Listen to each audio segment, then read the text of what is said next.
Hi everyone. And so today I want to talk about kindness, and I want to ask how many of you relate to this. I'm kind of non-confrontational. I also don't like, I avoid hurting people as far as I can. I never like the feeling that I'm left with if I realize that I've hurt someone. If I've hurt someone's feelings, it really bothers me. And sometimes I just can't get it out of my mind until I connect with that person again. So generally, I like to be kind to people.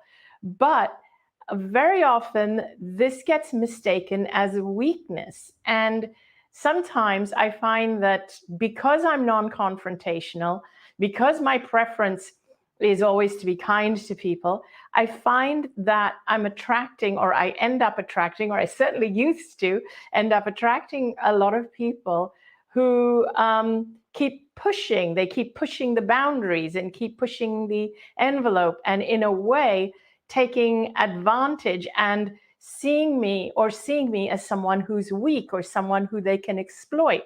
And then when I get too much of it and it becomes too much for me, and so I put up a boundary, they get really angry. And it's like, and so they kind of go, oh, wow, that's not like you, Anita, or that's so unspiritual, or anything along those lines. And that's not a loving thing to do. Whereas you've tried to be loving all along. So does anyone relate to this? Please, please, please write in the comments if you relate to what I'm saying.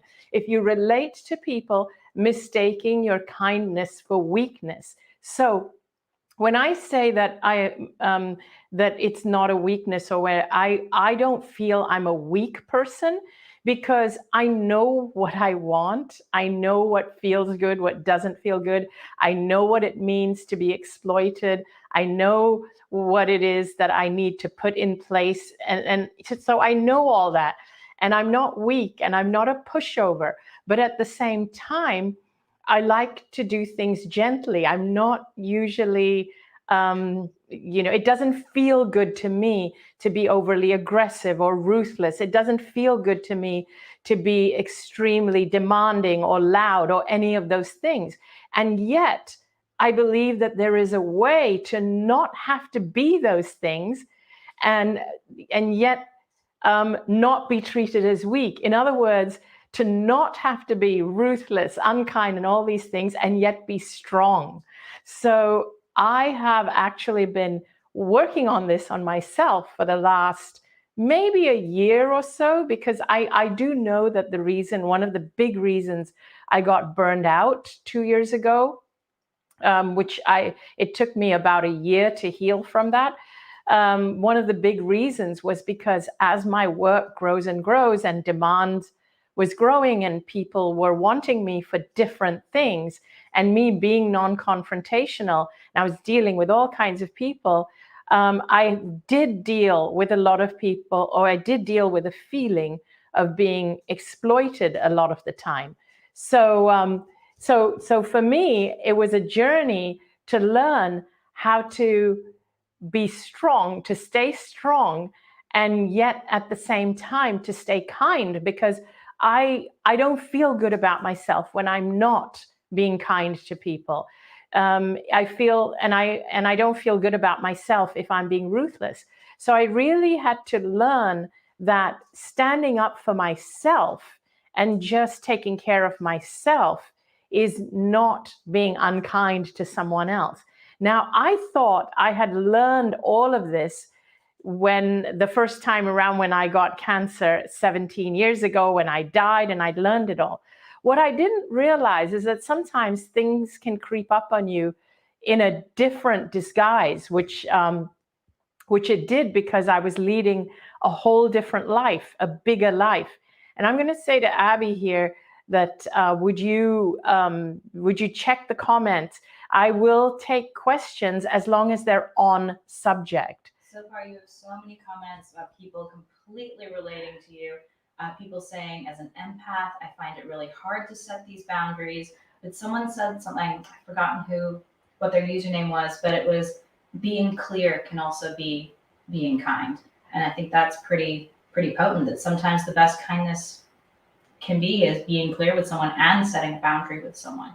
Yes, that's a really good point. I like that. Being clear is super important. And I think one of the reasons that I always work at being really articulate is because I'm not comfortable using aggression. And it's an interesting thing. This is just an association that I have noticed, and I don't know if it's directly related, but I have noticed that people who are less articulate are more aggressive. And so the question that has come to my mind is it that they're very comfortable with being aggressive, so they don't hone their articulation skills.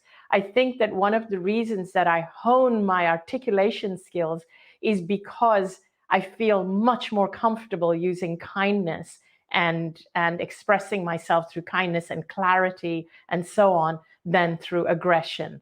So that was a very good point, being clear. And I'll actually remember that. Just remember. On that note, I have to ask, do you think then that people who don't have as big of a vocabulary or who aren't as expressive are more prone to anger? Not necessarily they're more comfortable with it, but they do get more frustrated. So it is highly possible they get more frustrated.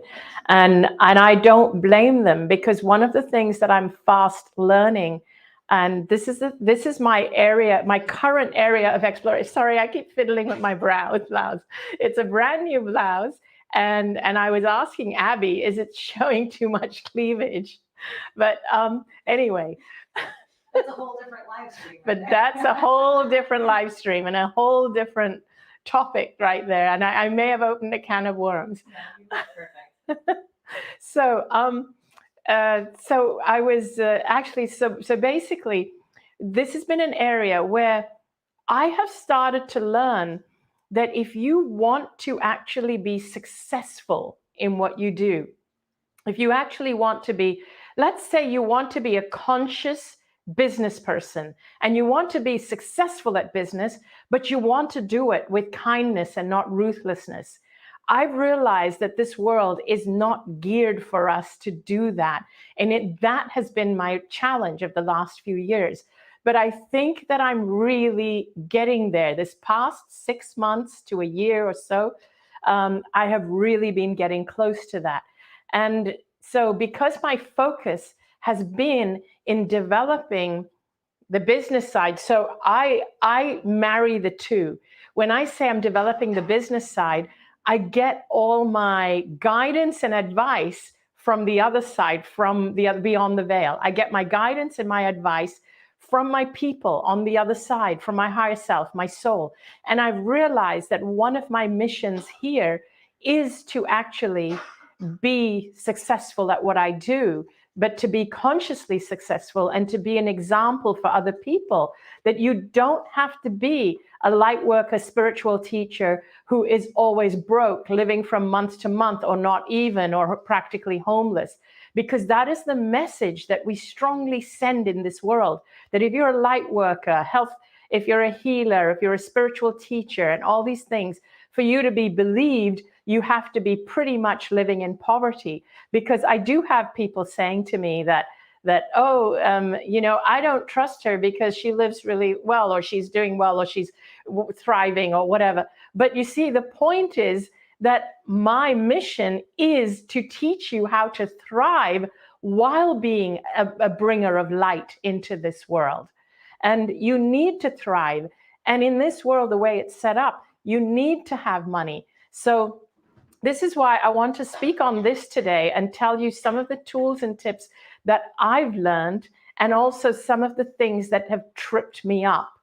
And so here are the kinds of things that have tripped me up. And this is very specific to the kind of work I do, and to my and being successful in this arena and in this field. And when you're a speaker, and when you're an author, and you're out there on stage in the public, and you're getting appearance releases and appearing on TV or documentaries, and you're writing books, and so I have boundaries as well, and I'll put the boundaries in place, and I'll put them gently and kindly and so on. And then I'll feel people pushing back and making me feel like, oh, you shouldn't be asking that much because after all, you're in the business of helping people and all. But I can see that they're making money from this. And so I kind of feel I'm not being treated fairly. And that's where I will maybe put up more boundaries. Now, I've been very blessed in that I have a wonderful team of people, a wonderful people that help me and support me, wonderful agents, attorneys, and assistants, and so on, that help me with the boundaries. And they have been amazing support. However, one of the areas where they get me, but it has stopped affecting me, is when they say that, oh, everyone else is doing it for less. And the thing is, the problem is that used to get me every time, and I would acquiesce. But what I realize is that the everyone else that they're referring to are the ones whose examples I don't want to follow because they're struggling, they're suffering. I want to be the trailblazer, the pathfinder, the one who shows people that you can be a conscious leader and successful, and you can have a consciously successful business, because the more successful you are, the more other people you can help. And so I don't want to be the everyone else who they are looking for, because those are the exploited. I don't want to be one of the exploited. So I've stopped tripping up over that one when I started to realize the everyone else are the exploited, and I don't want to be that. The other area where they get to me is when they say things like, who do you think you are, J.K. Rowling or Taylor Swift or Oprah? Insert any celebrity you want. And that used to trip me up. It's like, oh, wow, maybe they think I'm being really egotistical. I better back down because I don't want to upset them. I don't want them to think that I'm really egotistical and all that. So that was another one that used to get me. But today, not anymore. I wear those badges proudly. I'm like, even Oprah had to start somewhere. She wasn't always this famous Oprah that she is. She was poor, she was destitute, but she was determined and stubborn. So it's okay to be determined and stubborn. And so those are the kinds of things I have to remember. The other thing I want to tell you, if you're struggling with this, is, and just while I'm on this train of thought, and then I'm going to turn to Abby to ask if anyone else has asked questions. But one of the things that I want to say to you is that what I do is that I turn to the people on the other side a lot about this, a lot. So when I'm getting pushback on this side, remember, because we're sensitive, we're empaths, we actually feel the pushback very strongly on this side. We're sensitive to that. But because you're sensitive, your intuition is very high. The more sensitive you are, even though you're sensitive to this side, it also means you're highly intuitive and sensitive to the other side. So you can tune into the other side and you can say things like, okay, help me out with this one. Give me some guidance, give me some advice, have the right people show up for me. If you want me to do this work, and if you want me to be a thought leader, a trailblazer, please help me on this. And believe me, they do. I have attracted the right people at the right time who have helped me on this. And so do ask them, always ask them. And sometimes when I'm really struggling, I'll even push back with them and I will say, why have you given me this issue? You're the one that wants me to be, you're the one that put me in charge of this. And you're the one that has told me, this is my mission. This is what I need to go and do and talk about. And I need to be, and it's okay to be successful. They're telling me this all the time. It's okay to be successful because you're heading into a new era where spiritual teachers, healers, and so on, light workers, uplifters of the planet are not meant to be poor and destitute and ostracized and taken advantage of. We're not meant to be that. We're meant to be examples and bringers of light. So I keep challenging them. Then show me more, give me more. And that's when sometimes they come back to me and they say, well, you're pretty assertive when you're talking to us. That's a fiery side. And I can get really assertive when I'm talking to them. And they're amazing and they laugh and they love it and they take it from me. So talk to the other side regularly, make it a regular habit. Here's one more thing that I want to leave you with before I dive into a couple of questions or comments. And I want you to think of our planet as one living organism, just like your human body is one living organism. And just like your physical body has cells, is made up of trillions of cells, this planet is made up of trillions of beings, whether it's human, animals, plants. It's made up of all these beings, and let's consider each being, each animal, each person, each plant, each bird, each reptile, each one of these beings is one cell of the human body. So now, when our physical body is diseased, when we say somebody is diseased, when somebody has cancer, let's just say cancer, what we mean is that the unhealthy cells within our body are replicating faster than the healthy cells. When you say, oh, the disease is spreading, it means the unhealthy cells have spread and they're, again, replicating faster. But when we say it's healing, and we're curing it, what we're doing is that we are replicating the healthy cells faster than the unhealthy cells. Now, even with the planet, it works the same way.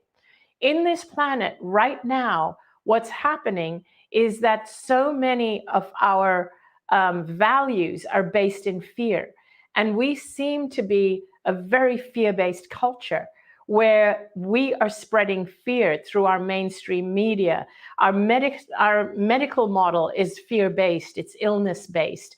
Our mainstream media is fear-based in that we spread fear-based messages instead of messages of hope or messages of how to live better or live healthier, as opposed to messages of this, you're a victim of this and this and the other. So basically our mainstream media, our medical system, even our education system is based on fear of scarcity. There's not enough jobs, so you got to get into the best schools. There's not enough places in schools, not enough great colleges, and so on.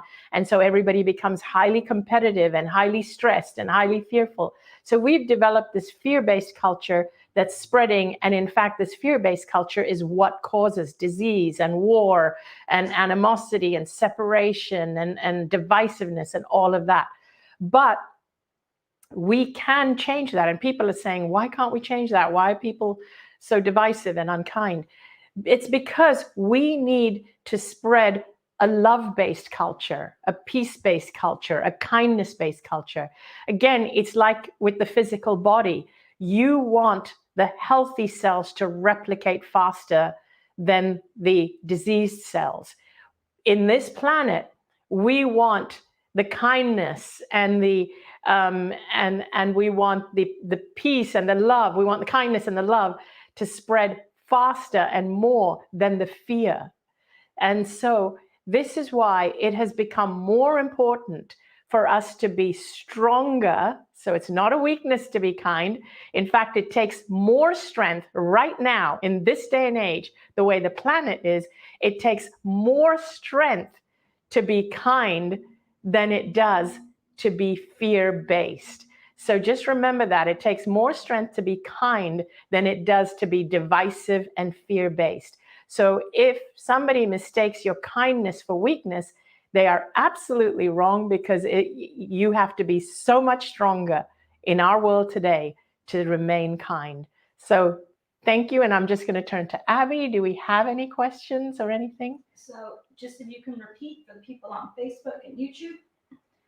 One question that's being discussed, it goes back to the business side. Someone is saying that their main issue is they feel bad when people can't afford their services as a light bringer, I'm not sure, or as a healer. Yes, I understand that. Yeah, how do they deal with this? Okay, I love that question, because that's exactly the issue I used to have. Just repeat it for Facebook. Okay, so the question is, people who feel bad about charging when there are people who cannot afford their services. Would that be correct, Abby? Yeah. Yeah, so it's about feeling bad for taking money. So this is a big topic, and I'm going to do a separate Facebook Live for it. But what I want to tell you here is that if you don't take care of yourself and you don't make money for yourself, and you are always thinking of the person who's poor, just remember, there will always be people poorer than you. There will always be people richer than you. If you're always worried about the ones who are poorer than you, and you never take money because you're worried about them, you will end up being one of those poorer people, and you will not even be able to help them anymore. You can only help the poorer people when you are in a position to do so. So one of the mistakes that we make when we are empaths and when we empathize too much with the people who are poor and downtrodden, and there's a different way to empathize with them, and I'm going to get to that in a moment, in just a moment. So when we empathize too much to the point that we become them, it doesn't help anybody. It doesn't help them. It doesn't help us. However, if we are able to do certain things that help those who can't afford it, while at the same time do certain things that we're doing for ourselves, and we have to be strong about this boundary, because if you do everything for those who are less fortunate, and you don't grow yourself, you may find yourself one day worrying about your own well-being and where your own rent money is going to come from, and you won't be able to help anyone. And I've seen this happen. So you need to have a boundary there. And this is what I do. I'm actually going to tell you what I do. I put out a lot of free stuff, more than most people I know who do the work I do. And at the same time, when I put out things that charge money, I have to be okay with it. And this is how I'm okay with it. I'm okay with it because with that money, we are paying a lot of people. A lot of people are actually doing good things. I'm able to pay people. When I do an event, I'm able to pay the event planner. I'm able to pay the people who are selling the tickets. I'm able to pay people who are assisting me at the event. Whatever I do, when I have a platform, a membership platform that charges money, I'm able to pay people to come and help me to set it up and help. I'm able to pay online people, IT people to create it. I'm able to keep people employed. And the people I employ, by the way, are all conscious people who believe in my message, who want to see me succeed. Those are the people I work with, and I choose to only work with people like that. I don't work with people who don't resonate with me. Now, here's what happens when you don't make money. When you don't make money, you're forced to actually use services that are within what you can afford, and those services may not be aligned with your belief systems.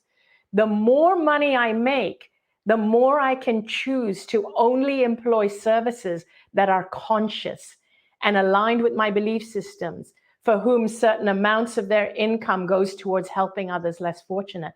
That's one of my missions as well. The more money I make, the more I can stream money towards those who are less conscious. And so my aim is to have conscious people support other conscious people.